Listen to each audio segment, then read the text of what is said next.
এই মুহূর্তে আমাদের সঙ্গে টেলিফোন লাইনে রয়েছেন স্বরূপ বিশ্বাস। স্বরূপদা, আপনাকে স্বাগত জানাচ্ছি। সমাধান কি বেরোবে? এই মুহূর্তে শুটিং তো স্তব্ধ।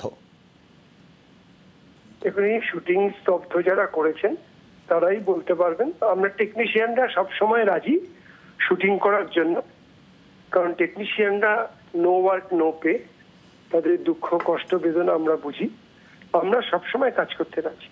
আর স্বরূপদা, বারবার করে আপনার নাম চলে আসছে আলোচনায়, স্বরূপ বিশ্বাসের সঙ্গে আলোচনা এবং তারপর পুরো বিষয়ের যাতে সমাধান হয়।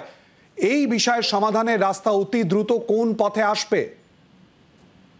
দেখুন, আমরা টেকনিশিয়ানরা সবসময় রাজি কাজ করার জন্য। কাজটা হবে কিনা যারা বন্ধ করেছেন, আজকে WATPর যেসব প্রডিউসাররা আজকে কাজ বন্ধ করেছে, এরা সবাই WATPর টেকনিশিয়ানরা কাজ বন্ধ করেননি, কিছু মুষ্টিমেয় কাজ বন্ধ করেছেন এবং যেসব ডাইরেক্টররা কাজ বন্ধ করেছেন তারা সিদ্ধান্ত নিন যে তারা কাজ করতে চান কি।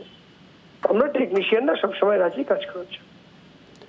কেন বিতর্ক তৈরি হলো? কেনই বা 3 মাসের জন্য একটা সময়সীমা দিয়ে দেওয়া হলো যে এতদিনের জন্য কাজ করতে পারবেন না ওই পরিচালক? এটা অনেকদিন আজকে সিদ্ধান্ত নয়, এটা প্রায় 3 বছর আগে আমাদের অ্যানুয়াল জেনারেল মিটিং এ সিদ্ধান্ত হয় গুপি শুটিং নিয়ে। গুপি শুটিং নিয়ে আপনারা জানেন বিভিন্ন সমস্যা হচ্ছে। এই লুকিয়ে লুকিয়ে শুটিং করা, তাকে আমরা চলতি ভাষায় টলিউডে বলি গুপি শুটিং। এতে যেমন টেকনিশিয়ান ডিপ্রাইভড হন, তারা ওয়েজেস পান না, তার সঙ্গে সঙ্গে টেকনিশিয়ানদের অনেক ধরনের সমস্যা এবং অসুবিধা হয়। তো আমরা চাই যে গুপি শুটিং বন্ধ হোক এবং গুপি শুটিং এর জায়গায় মানুষ, আমাদের যারা ডাইরেক্টররা আছেন, যারা প্রডিউসাররা আছেন, তারা সবাই মিলে ভালো করে কাজ করুন। কেন লুকিয়ে লুকিয়ে শুটিং করবেন? কি প্রয়োজন? এখন রাহুল বাবু লুকিয়ে শুটিং করেছেন, প্রায় 44 জন টেকনিশিয়ানকে ডিপ্রাইভ করে উনি বাংলাদেশ চলে গেছেন।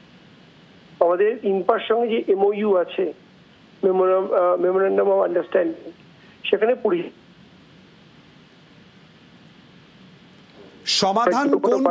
সমাধান কোন পথে তাহলে সেক্ষেত্রে আসতে পারে দ্রুত? আলোচনার মাধ্যমে, আলোচনার টেবিলে বসলেই সমাধান সূত্র বেরোবে। আপনি যদি রিজিড থাকেন, আপনি যদি কোনো সমাধান সূত্র মানতে না চান, কিছু বলেন নেই, রিজিডিটি নিয়ে কিছু হবে না।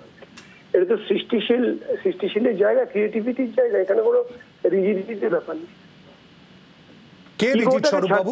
ইগো ছেড়ে আলোচনায় বসতে হবে। কে রিজিড সেটা আপনারাও জানেন কে রিজিড। ধন্যবাদ। আমরা তো আলোচনায় রাজি। বাংলার আওয়াজ, বাঙালির আবেগ, জি 24 ঘন্টা।